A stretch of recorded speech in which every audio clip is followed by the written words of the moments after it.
Welcome to the West Wing Week, your guide to everything that's happening at 1600 Pennsylvania Avenue.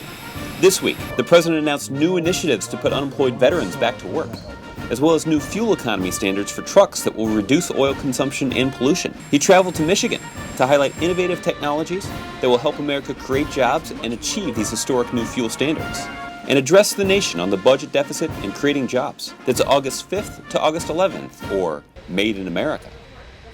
On Friday, August 5th, the President spoke about his commitment to help America's veterans find good jobs when they leave military service, and introduced new initiatives, including the Returning Heroes tax credit for firms that hire unemployed veterans. Today, we know that our economy created 154,000 new private sector jobs in July, and that's the strongest pace since April. The unemployment rate went down, not up. Our companies need skilled workers, like our veterans, to grow, and there's no reason why we can't connect the two. On Monday, August 8th, the President addressed the nation on reducing our nation's budget deficit, growing the economy, and creating jobs. Last week, we reached an agreement that will make historic cuts to defense and domestic spending. But there's not much further we can cut in either of those categories. What we need to do now is combine those spending cuts with two additional steps: tax reform that will ask those who can afford it to pay their fair share, and modest adjustments to health care programs like Medicare. Later, the President sat down with Hispanic print journalists to discuss ways to come together to deal with the long-term debt challenge and to strengthen the economy. The problem is that we have a tax system that is full of loopholes and means that in some cases very rich people are paying a lower rate of taxes than working families. I have a proposal right now for an infrastructure bank. That's something that could use private resources to help build roads and bridges and airports, and that would give an opportunity for a lot of people to go back to work. On the other side of the globe, Dr. Jill Biden led a bipartisan delegation to visit refugees affected by the historic famine in Africa at camps on the Kenyan-Somali border.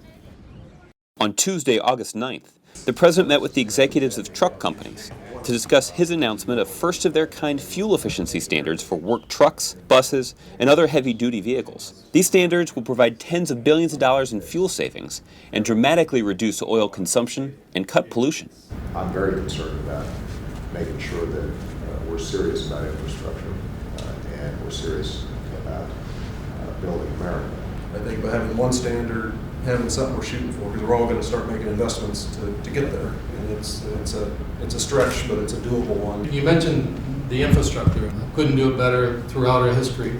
Infrastructure work has produced jobs, and so I think we'd all agree, using the roads, it's an investment, not a spend.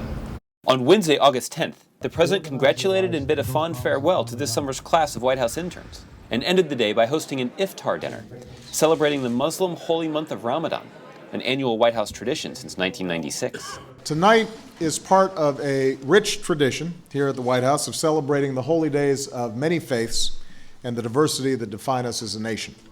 So these are quintessentially American celebrations. An America that doesn't simply tolerate people of different backgrounds and beliefs, but an America where we are enriched by our diversity.